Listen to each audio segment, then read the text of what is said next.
Hello friends, आपका exam लक्ष्य में स्वागत है। बच्चों, पिछले वीडियो में हम बहुपद आपको बता दिए थे। आपको इसी चैनल पे क्लास 10th का बहुपद का पूरा वीडियो मिल जाएगा। आप इस वीडियो को देख सकते हैं भैया, जो क्लास 10th के बच्चे होंगे। और आप सब कमेंट में बताइएगा वीडियो कैसे लगा। ठीक है, तो आज हम लोग इस वीडियो में पढ़ेंगे दो चर वाले रैखिक समीकरणों का युग्म। ये क्लास 10th का लेसन नंबर 3 है। क्लास 10th का 3 पार्ट भैया। इसमें हम लोग पढ़ेंगे आज दो चर वाले रैखिक समीकरण का युग्म क्या होता है। भैया आपने क्लास 9th में पढ़ा होगा समीकरणों के बारे में। जैसे मैंने लिख दिया x + 5 = 4। x + 5 = 4 कहने का मतलब है बच्चों, जो है x + 5 की वैल्यू है ये किसी 4 के बराबर है। जो पहला कथन है एक दूसरे कथन के क्या है, बराबर दिया गया है, जिसको हम लोग कहते हैं समीकरण। कहने का मतलब भैया वही वैल्यू एक वैल्यू दूसरे की वैल्यू के बराबर तुलना कर दी जाए, उसको कहते हैं समीकरण। या कहेंगे जिसमें भैया लेफ्ट हैंड साइड या राइट हैंड साइड दोनों दिए कि उसे क्या कहते हैं, समीकरण कहते हैं। रही बात सर्वसंख्या की, ये आपको भैया पीछे क्लास 8 में पढ़ा दिया गया था। सर्वसंख्या ये नहीं होता। सर्वसंख्या क्या होता है बच्चों? सर्वसंख्या से हम लोग लिख दिया है a + b का होल स्क्वायर। सर आप कहेंगे सर इसमें भी दोनों पक्ष हैं, a² + b² + 2ab। ये भी बच्चों क्या सर्वसंख्या है? a + b का स्क्वायर क्या है? a² + b² + 2ab की सर्वसंख्या है, जिसमें सर दोनों पक्ष दिए गए, दाएं पक्ष और बाएं पक्ष। सर क्या है समीकरण? नहीं बाबू, जो समीकरण होते हैं वो एक दो मानों के लिए एग्जिस्ट करते हैं। जैसे ये रैखिक समीकरण, इसका सिर्फ एक मान होगा। कितने मान होंगे? सिर्फ एक मान होंगे। लेकिन इसमें देखिए सर्वसमीकरण जो होता है, आप a और b की वैल्यू कुछ भी रखिए, a और b की वैल्यू कुछ भी रख दीजिए, आपको क्या भैया ये दोनों मानों के लिए संतुष्ट करेंगे। सपोज दैट हमने a की वैल्यू 1 ले लिया और b की वैल्यू 2 ले लिया। क्या किया बच्चों? a की वैल्यू 1 पुट कर दी और b की वैल्यू 2 पुट कर दिए। आप भैया a और b की वैल्यू कुछ भी लेंगे, दोनों पक्ष रखेंगे, हमेशा क्या आएगा? बराबर आएगा। अगर ऐसी कहीं पर घटना आ रही, दोनों पक्ष बराबर आ रहे हैं, तो हम लोग कहेंगे बच्चों वो हमारा क्या है, सर्वसमीकरण है, समीकरण नहीं बोलेंगे। ठीक है, अब आते इस पे बच्चों। चलो, ये क्लास 9th का है। इसे बच्चों तो हम लोग देखिए x = 4 - 5 करेंगे। x = 4 - 5, x की वैल्यू क्या आ गई बच्चों? -1 आ गई। अब यहाँ पर हम लोग x की वैल्यू और कुछ निकाल सकते हैं। ये भैया क्या था? ये एक चर का रैखिक समीकरण थे, क्लास 9th में था। एक चर वाले रैखिक समीकरण। बच्चों क्यों इसको एक चर वाले बोल रहे हैं? क्योंकि इसमें कितना चर आया? एक चर। उस चर का नाम x है। और रैखिक समीकरण क्यों बोल रहे हैं? क्योंकि इसमें x की घात सबसे अधिकतम घात कितनी है? 1। यदि भैया चर की अधिकतम घात 1 रहेगी और उसमें एक चर आए रहेंगे तो उसको बोलते हैं एक चर वाला रैखिक समीकरण। उसको बोलते हैं एक चर वाला रैखिक समीकरण। ठीक है बच्चों, यहाँ पर x की कितनी वैल्यू आई है? एक वैल्यू, वो क्या है? -1। और यहाँ पर कोई x की वैल्यू प्राप्त नहीं हो सकती। आप चाहे जो देखेंगे यहाँ पर x की वैल्यू प्राप्त नहीं हो सकती। अच्छा, कहने का मतलब ये है जब कोई एक चर वाला रैखिक समीकरण रहेगा उसमें सिर्फ x का एक ही मान प्राप्त हो सकता है, इससे ज्यादा नहीं हो सकता। अच्छा बच्चों, अगर इसका हम लोग ग्राफ ड्रा करेंगे, जैसा जो ग्राफ होता है बच्चों, जैसा ग्राफ ड्रा करते हैं तो हमें एक पॉइंट मिलता है। क्या मिलता है? एक पॉइंट मिलता है। ये सब आप क्लास 9th में पढ़ चुके हैं। लेकिन हमें भैया हमारा सिलेबस आज का क्या है? दो चर वाले रैखिक समीकरण का युग्म। तो एक चर वाला था, सब क्लास 9th की चीजें थी जो आपको थोड़ा याद कराया गया इस वीडियो में। अब देखिए यहाँ पर क्या बच्चों, दो चर वाले कहने का मतलब एक x आएगा, एक क्या आएगा? y आएगा। तो दो चर आएंगे। अच्छा, कुछ का कोफिशिएंट गुणांक आएगा 5, कुछ गुणांक हो गया, और अच्छा कुछ कांस्टेंट में 7 = 0। ये हमारा बच्चों क्या लिखा गया है? दो चर वाले रैखिक समीकरण। हम इसे दो चर क्यों बोल रहे हैं भैया? क्योंकि इसमें एक चर x है, एक चर क्या है? y है, और इसकी घात भी 1 है, इसकी घात भी 1 है, इसलिए इसे बोल दिए हैं दो चर वाले रैखिक समीकरण। अच्छा, इसका व्यापक रूप क्या है बच्चों? ax + by + c = 0। दो चर रैखिक समीकरण का व्यापक रूप क्या है? लिखेंगे व्यापक रूप। ठीक है। अच्छा देखिए यहाँ पर क्या भैया, a b दोनों एक साथ 0 ना हो, दोनों एक साथ ना हो। ठीक है, या तो भैया एक बार ए तो एक जीरो हो सकता है लेकिन B does not equal to zero, या तो ए जीरो हो जाए लेकिन बी जीरो ना हो। अच्छा, या तो बी जीरो हो जाए या तो बी जीरो लेकिन ए जीरो ना हो। तब अगर ऐसा हो गया बच्चों तो हमारा वहां पर 2 चर वाला समीकरण नहीं प्राप्त होगा। और कुछ देखते हैं, अगर ए बराबर क्या लिया, ए बराबर 0 लेने पर बी इक्वल टू 1, ए बराबर 0 लेने पर और बी इक्वल टू 1 और सी बराबर 5 लेने पर। ठीक है, अब देखिए क्या हो गया, a x plus b y plus c equal to 0। A की वैल्यू रखेंगे 0 तो पूरा पोर्शन क्या हो गया 0, बी की वैल्यू 1 रखेंगे तो वाई प्लस और सी की वैल्यू 5 इक्वल टू 0। एक समीकरण ये प्राप्त हुआ। ठीक बच्चों, अच्छा अब की बार क्या कर रहे हैं, हम लोग कर रहे हैं ए की वैल्यू 1 ले रहे हैं, ए की वैल्यू 1 और बी की वैल्यू 0 और सी की वैल्यू 5 रख रहे हैं। पुट करो भाई इक्वेशन में, जब आप पुट करेंगे तो यहाँ पर क्या आएगा x प्लस 5 इक्वल टू 0। कोई दिक्कत बच्चों?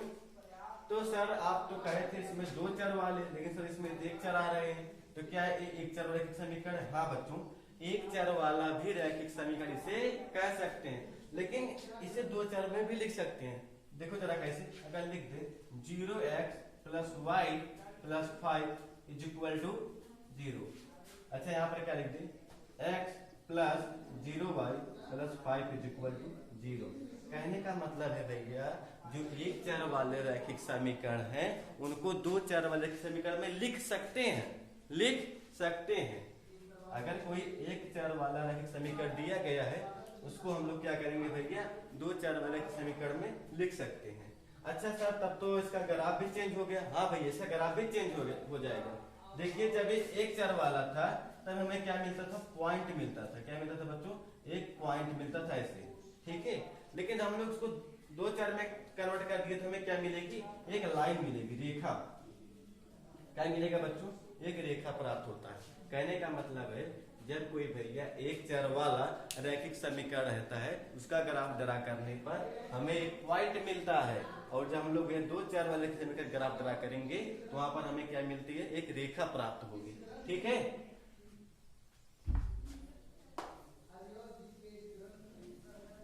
अब देखेंगे अगर ए और बी दोनों एक साथ 0 हो गए तो क्या होने वाला है, ए बी दोनों एक साथ 0 हो जाएंगे क्या। अच्छा यहाँ पर देखिए जो a comma b comma c belongs to एक रियल नंबर, जो ए और बी सी है कि कोई रियल नंबर भी हो सकते हैं, कोई बात नहीं है। ठीक भैया, इमेजिनरी नंबर ना हो तो रियल नंबर हो।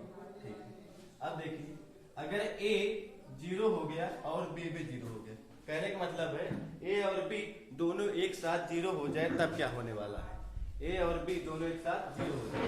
देखो a x plus b y plus c equal to 0, a x plus b y plus c equal to 0।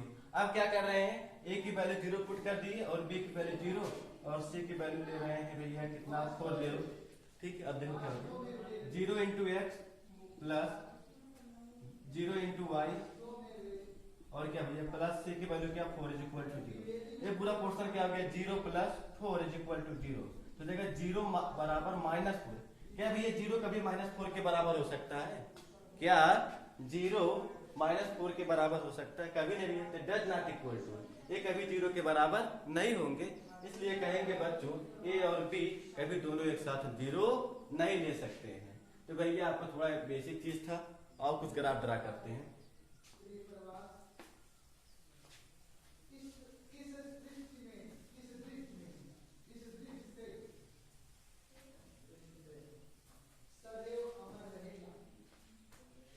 देखिए भैया, अच्छा अगर कोई समीकरण दिया गया हो, चाहे जो समीकरण हो भैया, चाहे एक चर में हो चाहे 2 चर में हो, अगर कोई समीकरण आपको दिया गया हो, चाहे वो एक चर वाला रैखिक समीकरण हो चाहे 2 चर वाला रैखिक समीकरण हो, उसमें भैया हम किसी समान संख्या से गुणा दोनों पक्षों में कर सकते हैं। अच्छा दोनों पक्षों में क्यों करें, देखिए समीकरण का मतलब होता है हमेशा बैलेंस करना। समीकरण का मतलब हमेशा क्या होता है बच्चों, बैलेंस कर देना। तो कैसे बैलेंस होगा, मान लीजिए एक भैया एक तराजू इधर लेंगे, एक तराजू लीजिएगा, ठीक भैया, और बीच में क्या लगा खूंटा, हम लोग कहते हैं काटी। ठीक है, अगर भैया इस तराजू में 1 किलो इसमें रखेंगे तो भैया ये बैलेंस नहीं है, इसमें भी 1 किलो क्या रखना पड़ेगा, बात रखना पड़ेगा कि नहीं। तो समीकरण का मतलब यही होता है कि हमेशा क्या करना है, दोनों साइड बैलेंस करना है। कहने का मतलब भैया जो काम इस पक्ष में करेंगे वही काम इस पक्ष में भी करेंगे, तो हमारा समीकरण क्या होगा, बैलेंस होगा। ठीक बच्चों, अब देखिए कहने का मतलब यदि कोई समीकरण हो, चाहे वो 2 चर वाले हो चाहे 1 चर वाले हो, हम किसी निश्चित संख्या से दोनों पक्षों में गुणा भी कर सकते हैं, दोनों पक्षों में जोड़ भी सकते हैं, दोनों पक्षों में घटा भी सकते हैं और दोनों पक्षों में क्या कर सकते हैं, भाग भी कर सकते हैं। लेकिन जो काम करेंगे सर निश्चित संख्या से करेंगे। ठीक है, और कुछ ग्राफ लिखते हैं। जैसे मान लीजिए बच्चों x + 2 = 4, इसका हम लोग क्या करना है, ग्राफ ड्रा करना है, ड्रा करना है, ग्राफ ड्रा करना है। ठीक बच्चों, तो कैसे करेंगे देखिए, यहाँ पर क्या हो जाएगा, x = 4 - 2, पक्षांतर कर देंगे तो x की वैल्यू यहाँ पर क्या आ जाएगी बच्चों, 2 आएगी। और जब भी हम कोई लिखते हैं निर्देशांक लिखते हैं, वो भी किसमें लिखते हैं, x, y में लिखते हैं। जब हम कोई निर्देशांक बच्चों लिखते हैं उसे x, y में लिखते हैं। तो इसमें x का निर्देशांक आ गया 2, y का निर्देशांक पता नहीं, रख लो 0। भैया x निर्देशांक 2, y का पता नहीं, हमने क्या मान लिया, 0 मान लिया। जरा ग्राफ बनाओ इसका भैया, देखो इसे क्या कहते हैं, x अक्ष, इसे क्या कहते हैं बच्चों, x डैश, इसे कहते हैं y अक्ष, इसे कहते हैं बच्चों y डैश। ठीक है, अब देखिए यहाँ पर क्या इसको बोलते हैं भैया, ओरिजिन, मूल बिंदु। मूल बिंदु का निर्देशांक होता है 0, मूल बिंदु का निर्देशांक होता है 0, ये 0 हो गया। ठीक है, अच्छा 0 का मतलब ये x की वैल्यू भी 0 है और y की वैल्यू भी 0। यहाँ लिखेंगे 1, यहाँ लिखेंगे 2, यहाँ लिखेंगे 3, यहाँ लिखेंगे 4, यहाँ लिखेंगे 5। कोई दिक्कत बच्चों, इधर क्या हो जाएगा, इधर सब माइनस में, इधर 1, 2, 3, 4। ठीक है, अब देखिए यहाँ पर x की वैल्यू बच्चों कितनी प्राप्त हुई है, 2, तो x वाली लाइन यही है, तो ये 1, 2 ये लाइन हो गई। और y की वैल्यू क्या भैया, 0, तो y पे चलना नहीं चाहिए हमारा 2, 0, और 2, 0 क्या हमें पॉइंट मिला कि नहीं मिला। इसलिए भैया बताया गया था जब 2 चर वाले लीनियर इक्वेशन का रैखिक समीकरण हम लोग ग्राफ ड्रा करेंगे ग्राफ पेपर, तो हमें सिर्फ क्या मिलता है, एक पॉइंट मिलता है। देखिए एक पॉइंट ही मिला 2.0 और कुछ मिला नहीं। कल आपको बताया जाएगा 2 चर वाले रैखिक समीकरण ग्राफ कैसे खींचते हैं और उसका ग्राफ कैसे एक रेखा मिलता है, आपको बताया जाएगा। बस आज तक भैया इतना ही। All the best.